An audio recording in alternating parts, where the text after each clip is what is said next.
Throughout history, traditions like hoodoo and brujeria were misunderstood, demonized, and believed to be evil. Although they're rooted in very different cultures, they center on magic and spirituality and incorporate parts of mainstream religions. Today, young people are reclaiming these practices as a way to reconnect with their past. This is Disrupted. I'm Kalila Brown-Dean. Today we learn about the resurgence and reclamation of spiritual traditions in America. We'll hear from a practicing bruja on how her work is reconnecting to her ancestors. And later, we uncover the forgotten story of one of tarot's most influential figures. But first, hoodoo is a diverse set of spiritual practices created by enslaved Africans. It's sometimes called root work or conjuring. Now, practitioners often incorporate elements of botany and medicine, but hoodoo is still portrayed in the media as a dark magic and derided by many. So what should we know about hoodoo and how it shapes Black spirituality today? Dr. Yvonne Choureau is professor of religion at Swarthmore College. She's author of Black Magic, Religion and the African American Conjuring Tradition. Dr. Choureau, welcome to Disrupted. Thank you. Thank you for having me. You know, for some people, understanding the connections between African American religion, magic, and conjuring traditions may be a foreign concept. But for you and your work, it's really about exploring those connections and bringing it to the forefront of our understanding of broader cultural traditions as well. What is it that attracts you to this area of research? Oh, yes. I think this is such an interesting area. When I first began to look at these things, maybe 25 years ago, maybe longer, no one was really talking about them. No one was really talking about African American religion other than perhaps Christianity, sectarian traditions. So I really became drawn to it because I wanted to understand the origins of the religious traditions of Black people in the United States. So, and that includes everything. It includes Christianity, it includes Islam, it includes Judaism, but it also includes this fuzzy area in between religion and what we call magic. So I really think I got started looking at this because there was a lacuna in the research itself. There was, and the more that I read about it, the more that I learned about the history of these traditions, just the more fascinating it was. One of the things that comes through in your work is talking about how many of these spiritual practices and traditions came through during this period of enslavement in the United States, and how the origins of these practices is directly related to people sort of affirming their identity in spite of these practices. How do you see the origins of these ancestral practices, the invisible institutions, as it's called? How do you see this connected during that time of slavery and the enslavement of African people? Yeah, absolutely. So one has to go to the source. And this is what is so powerful and so interesting to me. When we talk about religion in the United States, and religion is, it's a very broad thing. It's not just churches, as I said. But when we talk about the origins of religion, you really begin to see that religion is foundational. What's at question here? And this is why we always go back to slavery, is what counts as religion and what doesn't count as religion. So it might come as a surprise to many of us that the first independent Black institution was the Black Church of the AME Church, which was established actually not far from where I live in Philadelphia. This was the first independent, autonomous institution that African American people created, a religious institution, before schools, before newspapers, before anything. So the connection for me, as far as religion, hoodoo, magic, conjure, these other traditions, it comes through in slavery because it was one of the few areas that Black folk had control over. And this isn't to say that it wasn't contested, because as we know, enslaved African people, some of them became Christian, some of them were forced by slave owners and missionaries to become Christian. Some of them chose something else. So slavery really creates a whole world in which we can begin to understand the origins of religion. You mentioned this debate over what counts as religion, and it necessarily points to the question of who gets to decide. And what comes through in your work and the beauty of your work is that you frame this as this is an act of resistance for enslaved people. This is an affirmation of agency to decide whether it is a syncretic tradition or one that has been inherited and molded for those communities to be able to say, even in the face of tremendous rejection of our humanity, we will connect to a spiritual tradition that we create for ourselves on our own terms. How do you see that continuing to play through in many of these practices, but also the important history of those traditions? Yeah, absolutely. And that is, I think, is such an important question. And it speaks to why perhaps these traditions are coming around again today. So at the origins during slavery, we were talking about people who came predominantly from Africa. So the question for me, as well as other scholars, is, well, did they leave their religious traditions behind? Did they leave their cultural practices behind? And that was a huge debate in the academic community. What happens when African people become African-American people? But what I began to find is that as soon as these enslaved African people arrived, their religious practices, their religious traditions were contested. And what I mean by that is that these were the things that enslavers or Europeans identified as magic, sorcery, all the things that we understand now as indigenous African religions were not called religions. They were not seen as religions. So the idea that Black people, enslaved African American people, were holding on to their cultural and ancestral traditions from Africa. They were also navigating this new world environment, trying to adapt to it. Everything about that says to me that this was a matter of resistance, even if it's not a matter of fighting against someone who's oppressing you.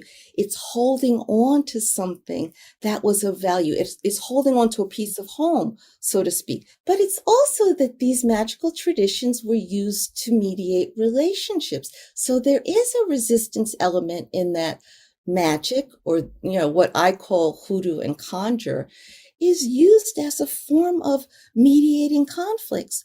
So there's a strong stream of self-defense and protection in this magical tradition. We're at a space in the United States in particular where there's all these negative connotations associated with root work traditions, or people not understanding voodoo or hoodoo, or assigning their own cultural ignorance to define how others practice what they believe. What is that stigma, and how do you see these communities breaking through that stigma, or saying, your definition of me cannot fit my tongue in terms of what I believe?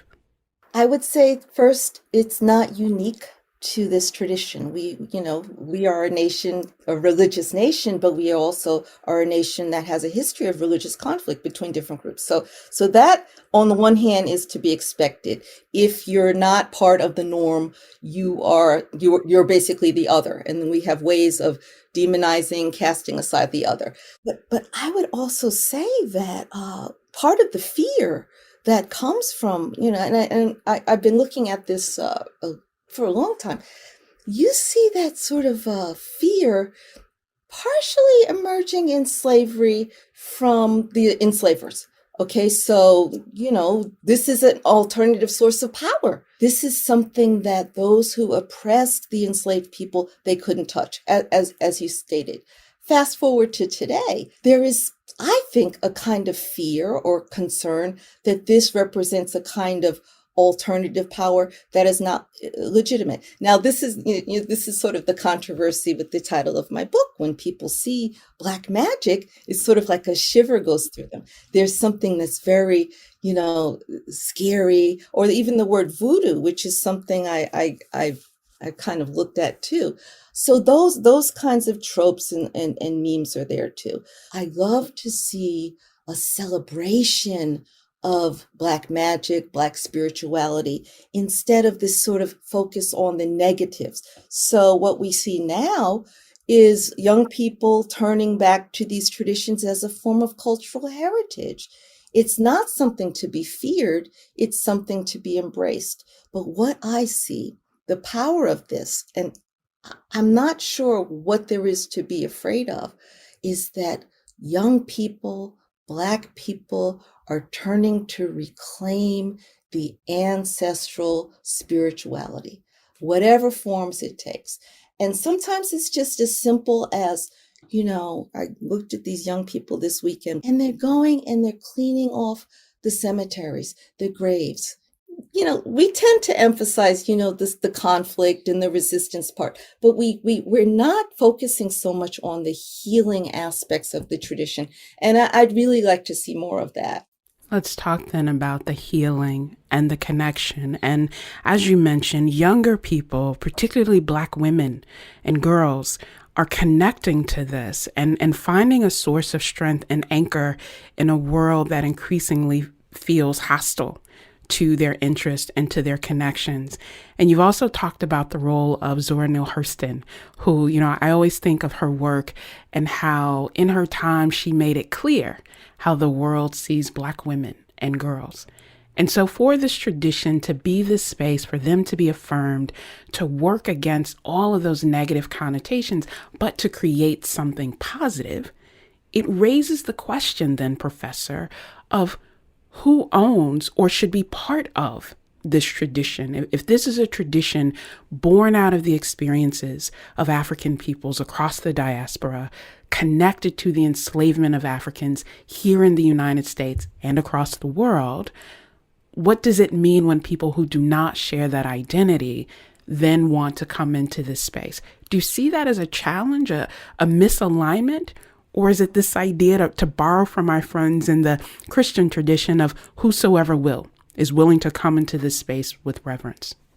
Yeah, that's a controversial question. Very early on, as African people post-emancipation left the South, they brought their hoodoo traditions with them. They brought them into the cities. They brought them north. They brought them all over the place.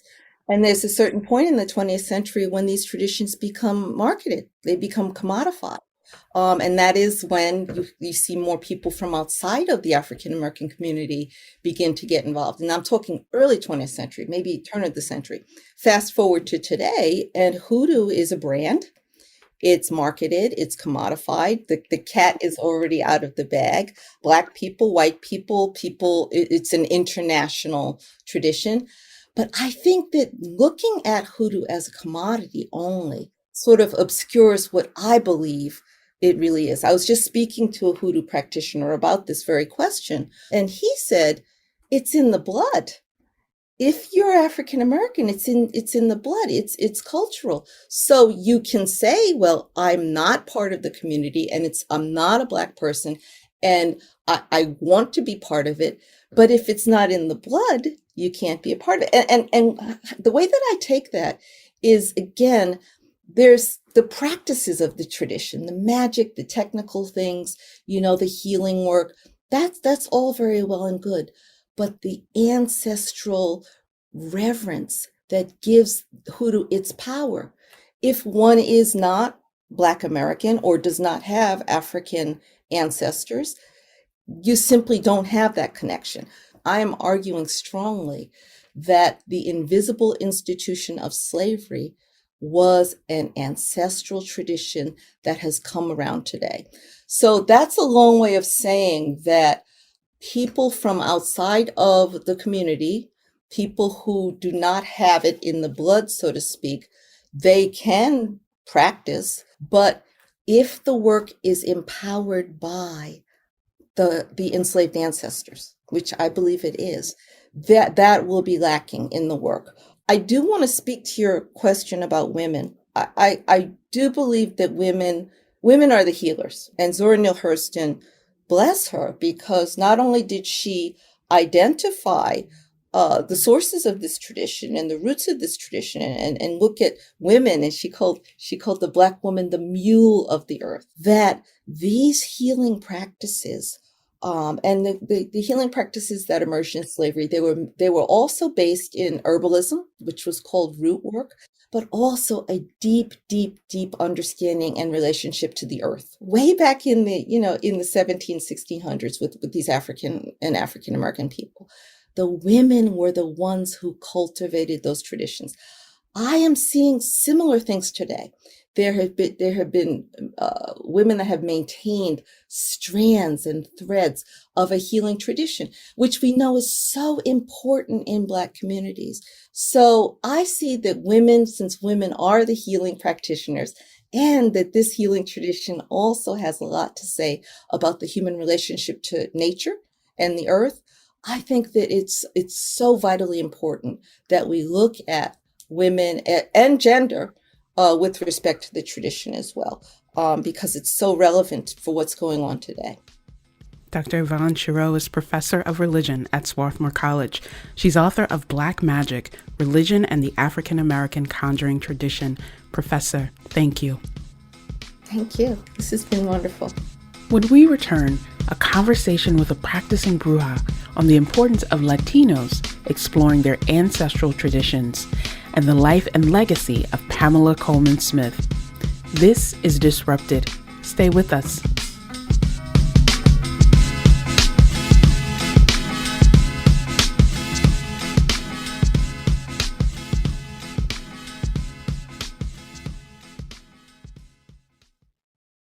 Welcome back to Disrupted. I'm Kalila Brown-Dean. Today we're hearing about modern spiritual practices that draw from the rich and sometimes complicated traditions of Black and Brown communities. Later we'll hear about Pamela Coleman-Smith, a little-known artist and socialite who's now known for her art on the classic tarot deck. But first, much like hoodoo, the understanding of the spiritual practices of witchcraft have been obscured by years of misinformation. We've all seen witches portrayed in media as either caricatures or as evil beings.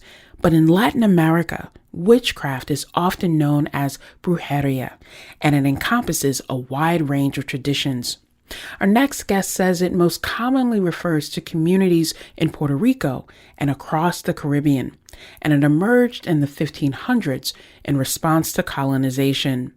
Brujeria combines elements from Judeo-Christian beliefs as well as African and indigenous practices.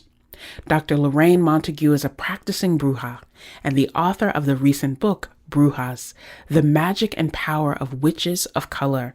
Lorraine, welcome to Disrupted. Thank you for having me.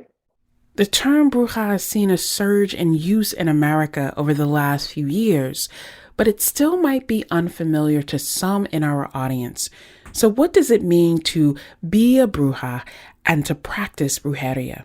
Historically, the word bruja has been a bad word in a lot of our cultures across Latin America. It has always been linked to bad magic or evil workings. So this new iteration of the bruja is something that brings all of these practices from very many traditions out from hiding and saying we were never evil. These things had to be occulted because the Catholic Church or the governments were keeping them suppressed. So now this new iteration is something brand new that is reaching to tradition, but also bringing in new workings for this age of Latin American immigrants in America. What I think is fascinating about this is not just the intergenerational conversations that happen of what does it mean to proudly embrace an identity that for so long was stigmatized. And even now, there's a lot of misunderstanding and a lot of dismissal, but how that also allows people who traditionally are pushed to the margin to then reclaim that power of that connection, especially because it is part of a syncretic tradition that combines so many other pieces of the diaspora. How did you first get connected? Because you mentioned that for a long time there was this negative connotation. How did you first get connected? Well, my great grandmother was a spirit medium in Cuba, and I was always very interested in what was happening and how she came to this country and our exile story and all that. And I experienced some disturbances, to say the least, when I was a preteen. I would see things in my room and I would not know what I was seeing. Things were trying to talk to me. And so I asked her, is this what you experienced when you were a child? How did you train? What do I do about this? And she told me to close my eyes and pray. And that's all I got. And it was really representative of the Cuban experience to not talk about what came before. So the curiosity never died in me. And when I got into grad school, I started to dig and explore her ancestry and the traditions that she might have trained under to practice the way that she did. And so there's just a hurt there that I always wanted to heal in our family. And I thought that reconnecting to traditions before Catholicism and Christianity would help me do that. And again, these traditions are very varied. So it was a difficult thing to do because, you've got closed religions like Santeria and Vodou, but you also have folk traditions that are passed down through family lines. And if you don't have that line, if that line is broken through exile or violence or whatever else it is, those things aren't passed to you, those folk traditions. We call it curanderismo, which is mostly associated with Mexico, but there's a type of curanderismo in just about every country. This way that we've learned to cope and heal ourselves in the face of wars and exile and trauma. Most people may not fully grasp the ways in which these political divisions and political decisions can then disrupt these family traditions, but also create the kind of pain and trauma that you just mentioned. And how do you navigate that trauma and still remain connected and centered? Given that this is such a personal practice, what does this practice or this relationship really look like for you in your everyday life? I personally practice around the ancestral altar, and I offer this up to others as an entryway because we all have ancestors. So I have a table, and I grew up with an altar. It used to be a Jesus altar or the Virgin Mary or something, a Catholic saint, but now it is made up of cobbled together spirituality of mine that borrows from all sorts of traditions that I've learned along the way that have helped me kind of fill the gaps where I didn't have that family tradition passed down to me. So I have, certain deities that I really connect with on the altar. I have photographs of my grandmothers. I have every element represented. So usually candles for fire and a little bit of dirt for earth and a chalice of water. Air is the tricky one. So that one I get creative, like a bell to make some noise or a book that I like to read. So I approach that altar every day, and sometimes I'll write an intention. Sometimes I'll just speak to my grandmothers because I'm having a hard day. So that's my personal practice. It's very practical, I think, my iteration of this word. And another part of it is speaking and writing the things that we weren't allowed to speak and write about before. So putting into words maybe secrets or things that we were shamed about, kind of in the form of spells even. Historically, spells kind of abstracted the work, and the spells would kind of cover or occult what you were doing because you had to keep things secret in the past to survive. And in my practice, I like to be direct and say things as explicitly as possible. And I think there's like a lot of power in saying, this has happened to me. And so I'll say it in front of my altar sometimes, like, this person said this to me very explicitly. And it helps me not keep it inside. And I think there's magic in that. Your relationship and your practice here is about affirmation and self-affirmation, but it also sounds, Lorraine, like it's an act of resistance against being told that you just hold on to the pain and just move through, or you don't voice what you've been through. And you mentioned all of the things that you do and all the jobs that you have, but you're also an academic and an author. And earlier this year, in the middle of a pandemic, you released a book on Brujeria, and it profiles not just the history of Brujas, but your personal relationship then. Given all the layers to this that you've mentioned for you personally and for others in this relationship tradition, what was the reaction of your family and your community to this book and the very personal stories that are contained in it? This has been one of the most beautiful and difficult parts of the whole project. My family, I write about a lot of difficult things, and some of them are upset. And I think this is the consequence of, what I call breaking generational curses and generational trauma, is that the person who voices these things that weren't supposed to be voiced breaks the silence. And so a couple of my family members have been triggered, and, understandably so. And I tried to prepare for this, but nothing prepares you for your own family kind of turning on you. They see my words as a betrayal to them. I've let loose some secrets that we were never supposed to speak. So that's been a little hard, but I've also had cousins who say, I'm really happy you did this. And in terms of community, that's just been the most affirming part of it all. From the start, I didn't want this to just be my story, because we come from so many different traditions across the diaspora. I wanted to make sure that every chapter highlights a different practitioner. I offered the book as a platform for anybody who wanted to share their story. And that part what got me through the pandemic, writing this, because I was going through a personal loss myself, and it was hard to keep going sometimes, but their stories and how generously they shared them with me it just reminded me why I was doing this work, that we are a community that should be known, and these stories should be out there, and I'm so grateful to them. This book is as much theirs as it is mine. There is a power and a resonance in the connection, so that even for people who are not a part of this spiritual practice, they can hear in what you just said this understanding of what it means to be a truth teller and then relegated to outcasts for telling that truth. And I think that's especially true for women and girls and gender non-binary folks in our society who say, I am facing this in so many ways. Why can't I stand in affirmation of myself?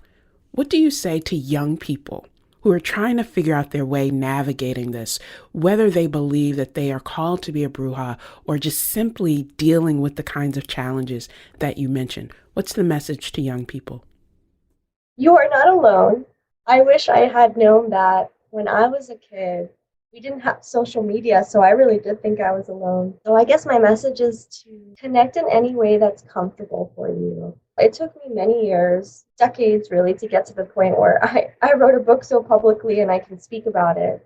It started off just helping myself in private, writing little notes to myself, connecting in the way that felt natural and healing at the time. So I would say perform your magic however it is that it comes to you. It's very personal, and sometimes it comes to you when you're very still. So I would say give yourself a sanctuary. If it's only 20 minutes, even just 5 minutes in a space where you feel safe, to tap in and see what arises, what calls to you, and start doing that, and hopefully you'll start finding others. It's easier now than ever to find others who are doing this work. Try to find those communities in your own town. I think technology makes it easier for us to find community and to curate community in some ways, but it also can be a space for harm and really harm the very people who need that connection. What is the biggest myth or misunderstanding about Brujeria that you want us to know?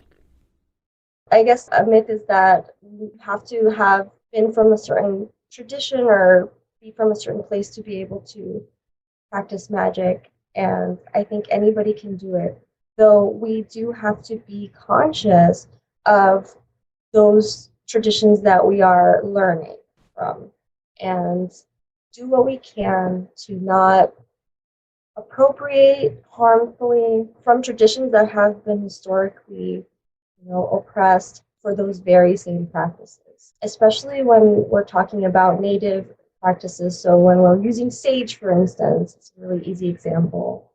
We really should be more conscious of how we're doing our magic, where things come from. And particularly, I'm a white Latina, and I think that part of the magic is to deconstruct how we have harmed each other first before we build our own practices. And just listen.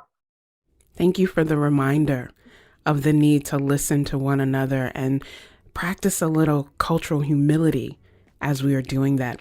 Dr. Lorraine Montague is a practicing Bruja and author of Brujas, The Magic and Power of Witches of Color.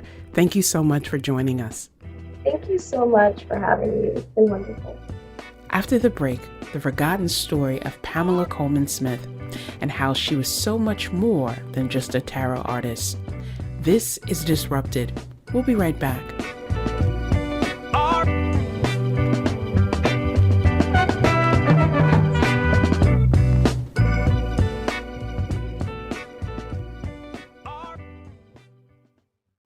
Welcome back to Disrupted. I'm Kalila Brown-Dean.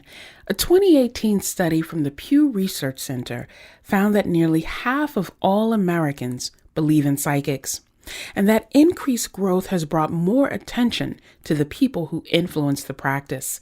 People like artist Pamela Coleman-Smith, who illustrated the landmark Rider-Waite-Smith tarot deck.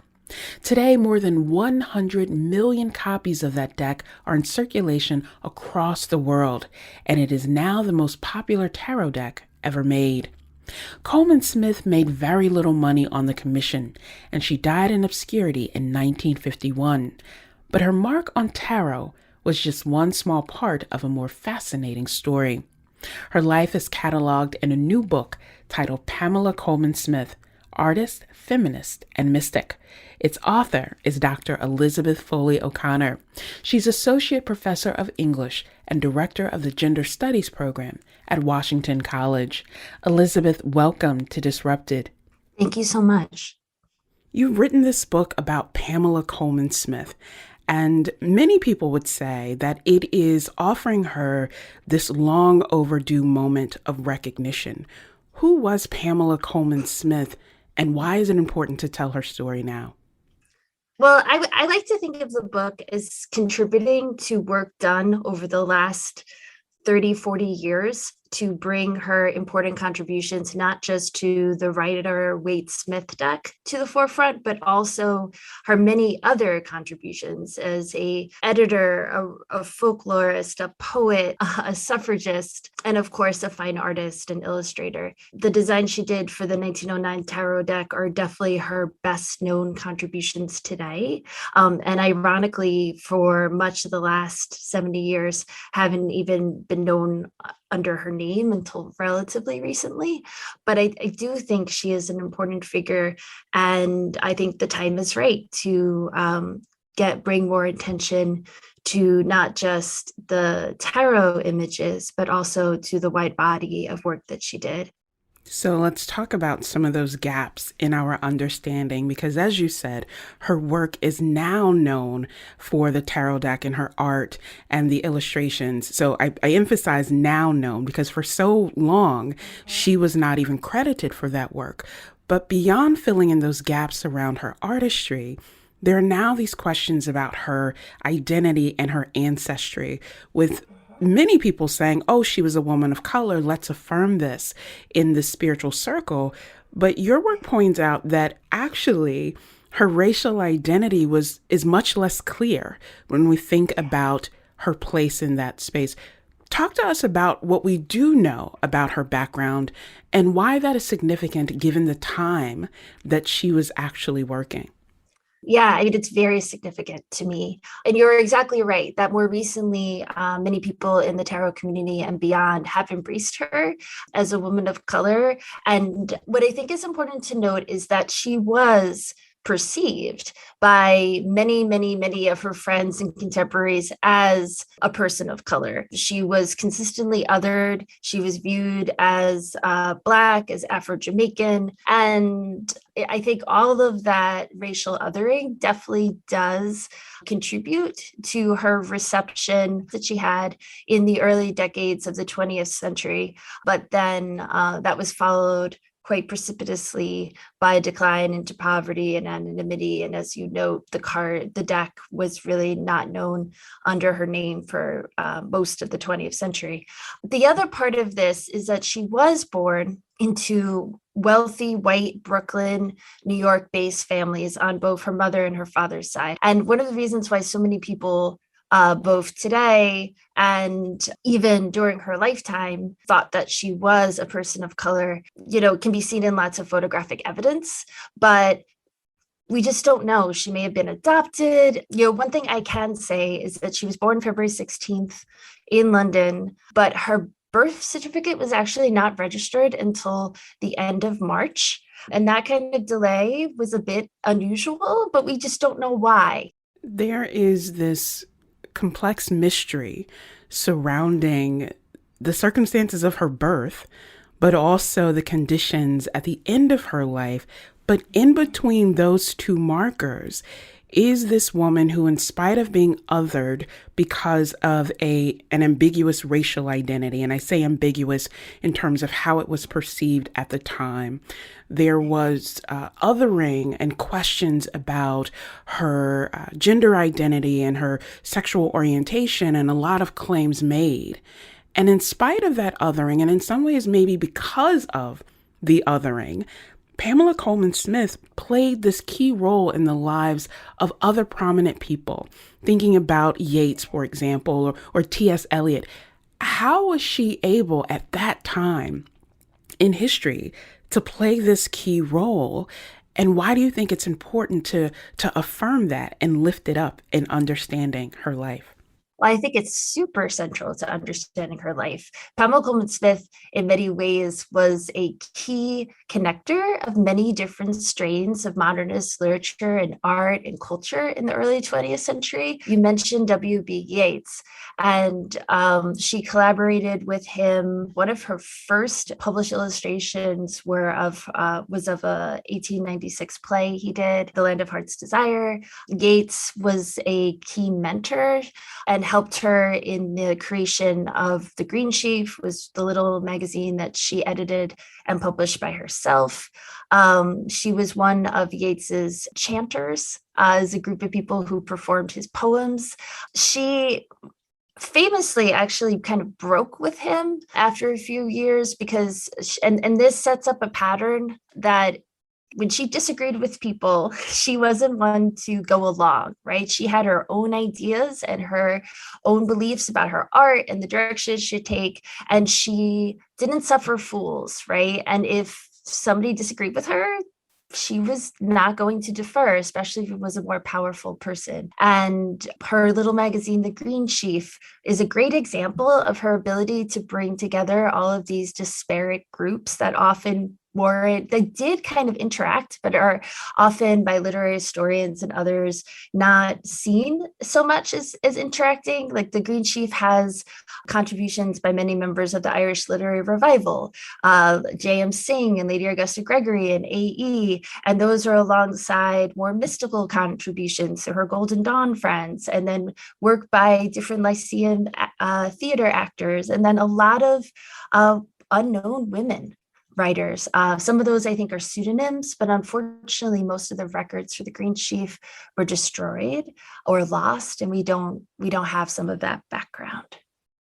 And Pamela Coleman-Smith was a Renaissance woman in the truest sense of the word, being connected to so many different areas of art and culture and really cultivating that appreciation.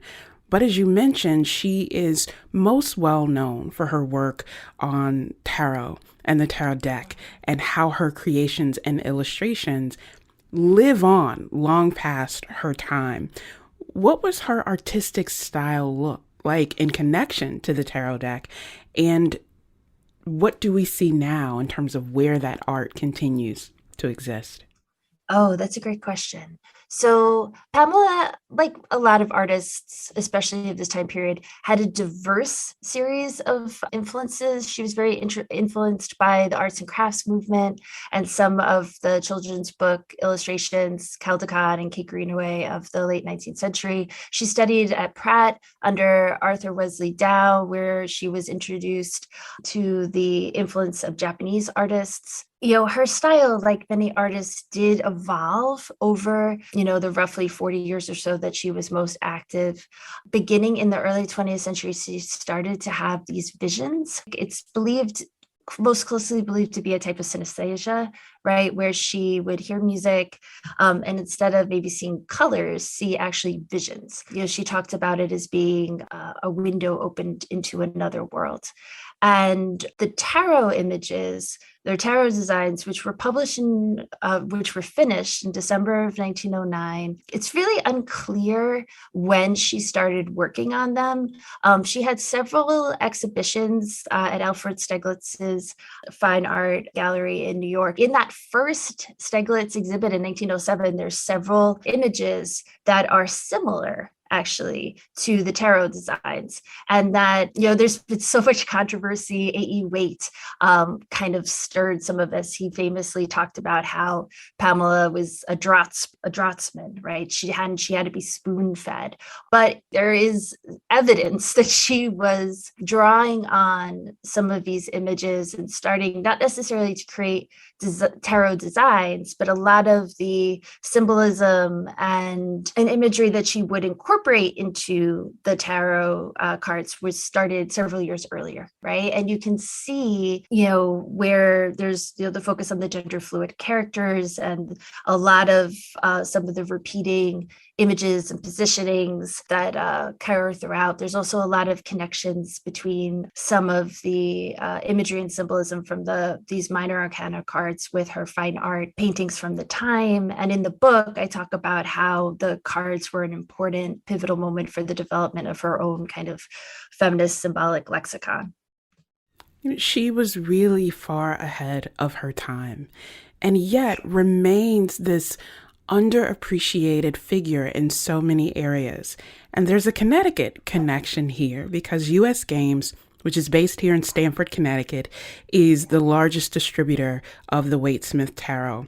And one of the things that the founder of that company, Stuart Kaplan, who recently passed away, one of his commitments was to tell the story of Pamela Coleman-Smith and to draw attention to her work in the late 80s. And while that may not have caught on as broadly as one would have hoped, it does raise all of these questions about her legacy that many people take for granted and understanding her place in these broader social, political, artistic movements. What is one thing that surprised you or stands out to you as you were doing the research for your book? Oh, so many things. I just want to very briefly mention that Stuart Kaplan was just so important. His work really began in the 70s in traveling to England and being able to acquire many books of her personal library, for example. And it's through some of those books that we were able to get a better sense of her relationship with Nora Lake, her long-term partner in the last 25 years of her life or so. And he was a tireless promoter of Pamela and really was one of the first people to advocate that the deck should be known as the Rider-Waite-Smith deck and not just the Rider-Waite deck. One of the difficulties connected to, what was the most surprising thing is that there's no one archive on Pamela Coleman-Smith, right? Because she is this often seen as this quote unquote minor player in a lot of better known people's stories. There's little bits of things, but one of the biggest and to me most unexpected discoveries actually happened at the women's library at the London School of Economics. I kept getting shushed for the librarians because I kept I was just so shocked by the things I found. She was jailed for women's suffrage. She had her name on a banner as somebody who spent a night in Royal Holloway prison for suffrage. And one of the great things about reading all of Pamela Coleman-Smith's letters is that her distinctive and irrepressive voice really comes through. She was a woman in so many ways ahead of her time, but her letters are great because there's not that kind of prim and proper voice. She loved to call things out, be it money that she thought people were due, or publishers who weren't giving her, the royalties that she felt she deserved, or other kinds of hypocrisy or classism and sexism.